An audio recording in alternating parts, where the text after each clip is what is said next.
मेरे प्यारे देशवासियों, वेस्ट से वेल्थ यानी कचरे से कंचन बनाने के बारे में हम सब ने देखा भी है, सुना भी है और हम भी औरों को बताते रहते हैं। कुछ उसी प्रकार से वेस्ट को वैल्यू में बदलने का भी काम किया जा रहा है। ऐसा ही एक उदाहरण केरल के कोच्चि के सेंट टेरेसा कॉलेज का है। मुझे याद है कि 2017 में मैं इस कॉलेज के कैंपस में एक बुक रीडिंग पर आधारित कार्यक्रम में शामिल हुआ था। इस कॉलेज के स्टूडेंट्स रीयूजेबल टॉयज बना रहे हैं, वो भी बहुत ही क्रिएटिव तरीके से।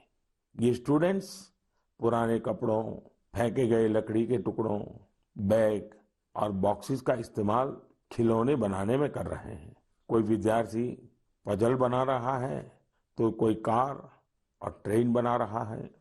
यहाँ इस बात का विशेष ध्यान दिया जाता है कि खिलौने सेफ होने के साथ साथ चाइल्ड फ्रेंडली भी हो।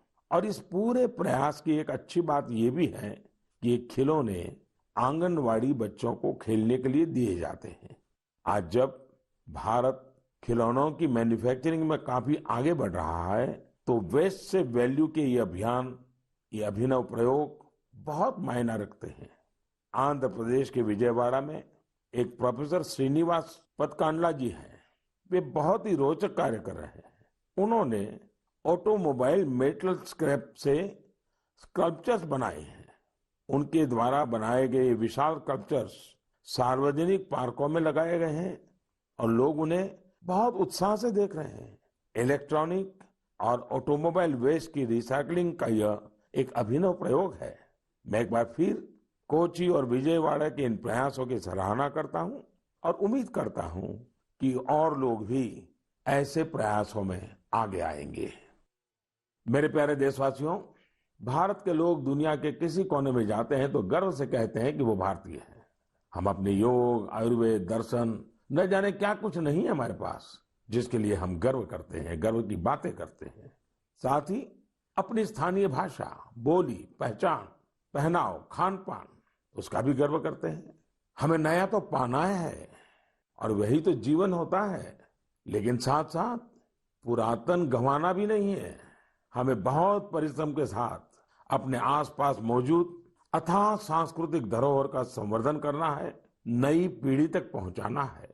यही काम आज असम के रहने वाले सिकारी टिस्सौ बहुत ही लगन के साथ कर रहे हैं। कार्बी आंगलोंग जिले के सिकारी टिस्सौ जी पिछले 20 सालों से कार्बी भाषा का डॉक्यूमेंटेशन कर रहे हैं। किसी जमाने में, किसी युग में कार्बी आदिवासी भाई बहनों की भाषा कार्बी आज मुख्य धारा से गायब हो रही है। श्रीमान सिकारी टिस्सौ जी ने तय किया था कि अपनी इस पहचान को बचाएंगे और आज उनके प्रयासों से कार्बी भाषा की काफी जानकारी डॉक्यूमेंटेड हो गई है।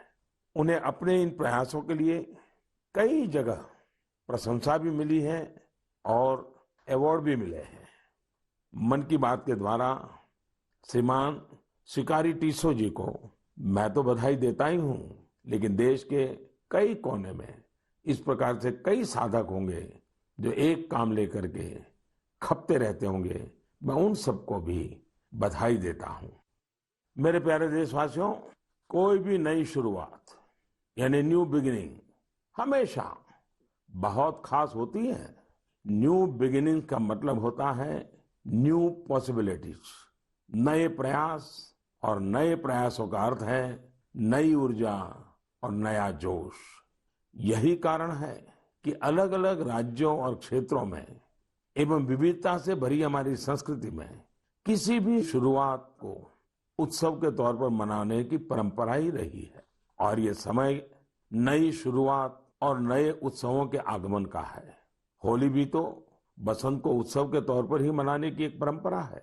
जिस समय हम रंगों के साथ होली मना रहे होते हैं, उसी समय बसंत भी हमारे चारों ओर नए रंग बिखेर रहा होता है। इसी समय फूलों का खिलना शुरू होता है और प्रकृति जीवंत हो उठती है। देश के अलग अलग क्षेत्रों में जल्द ही नया साल भी मनाया जाएगा, चाहे उगादी हो या पुथंडू, गुड़ी पड़वा हो या बिहू। नवरेह हो या पोइला या फिर बोईशाख हो या बैसाखी, पूरा देश उमंग, उत्साह और नई उम्मीदों के रंग में सराबोर दिखेगा। इसी समय केरल भी खूबसूरत त्योहार विशु मनाता है। इसके बाद जल्द ही चैत्र नवरात्रि का पावन अवसर भी आ जाएगा। चैत्र महीने के 9वें दिन हमारे यहाँ रामनवमी का पर्व होता है। इसे भगवान राम के जन्मोत्सव के साथ ही न्याय और पराक्रम के एक नए युग की शुरुआत के रूप में भी माना जाता है।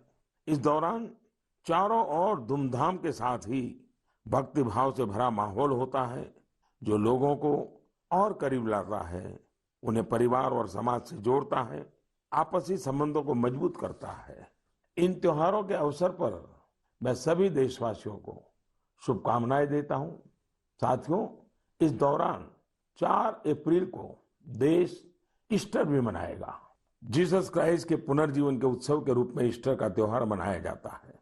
प्रतीकात्मक रूप से कहें तो ईस्टर जीवन की नई शुरुआत से जुड़ा है। ईस्टर उम्मीदों की पुनर्जीवित होने का प्रतीक है। On this Holi and auspicious occasion I greet not only the Christian community in India but also Christians globally. मेरे प्यारे देशवासियों, आज मन की बात में हमने अमृत महोत्सव और देश के लिए अपने कर्तव्यों की बात की। हमने अन्य पर्वों और त्योहारों को भी चर्चा की है। इसी बीच एक और पर्व आने वाला है जो हमारे संवैधानिक अधिकारों और कर्तव्यों की याद दिलाता है। वो है 14 अप्रैल डॉक्टर बाबा साहब आम्बेडकर की जन्म जयंती। इस बार अमृत महोत्सव में तो ये अवसर और भी खास बन गया है।